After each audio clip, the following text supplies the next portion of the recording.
बहुत समय पहले की बात है। पहाड़ों के बीच बसा नवगाम नाम का एक छोटा सा सुंदर गांव हुआ करता था। वहाँ लीलू नाम का एक 10 साल का होशियार और दयालु लड़का अपनी माँ और छोटी बहन गोपी के साथ रहता था। लीलू के पिता का देहांत कई साल पहले हो चुका था, इसलिए घर का सारा खर्च उसकी माँ गांव के स्कूल में खाना बनाकर चलाती थी। हालांकि माँ बहुत मेहनत करती थी, लेकिन पैसों की तंगी हमेशा बनी रहती थी। कई बार तो ऐसा भी होता कि घर में सिर्फ 2 रोटियां ही बन पाती, एक गोपी के लिए, एक माँ के लिए। लीलू कभी शिकायत नहीं करता था, बस मुस्कुराकर कह देता, मैंने तो स्कूल में खा लिया माँ। एक दिन दोपहर को जब माँ स्कूल के लिए खाना लेकर जा रही थी, तभी जोर की बारिश शुरू हो गई। माँ ने घबराकर कहा, लीलू बेटा, आज मैं खाना लेकर नहीं जा पाऊंगी। तू ऐसा कर, स्कूल तक ये टोकरी पहुंचा देना। लीलू ने सिर हिलाया और टोकरी लेकर चल पड़ा। रास्ते में मूसलाधार बारिश हो रही थी, कपड़े भीग चुके थे, पेट भी जोर से भूख से गुड़गुड़ा रहा था। तभी रास्ते में उसे एक बूढ़ी दादी दिखाई दी, जो पेड़ के नीचे कांप रही थीं।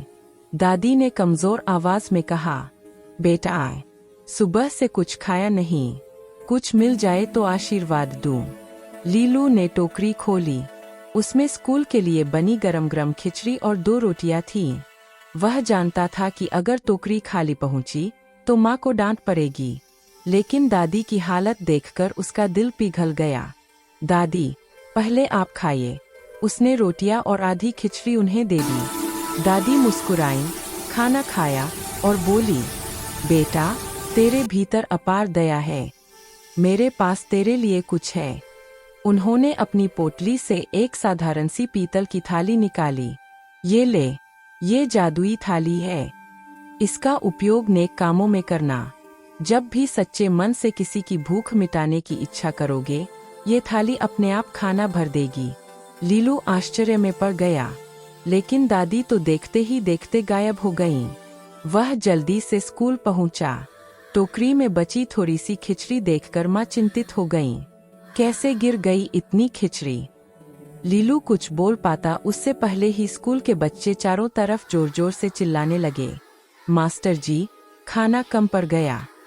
उधर कई बच्चे भूखे थे और बरसात के कारण वह चुपचाप अपनी जादुई थाली लेकर रसोई के कोने में बैठ गया। उसने थाली रखी और मन ही मन बोला, हे दादी, बच्चों की भूख मिटाने में मदद करो। अगले ही पल थाली गरम-गरम खिचड़ी से भर गई।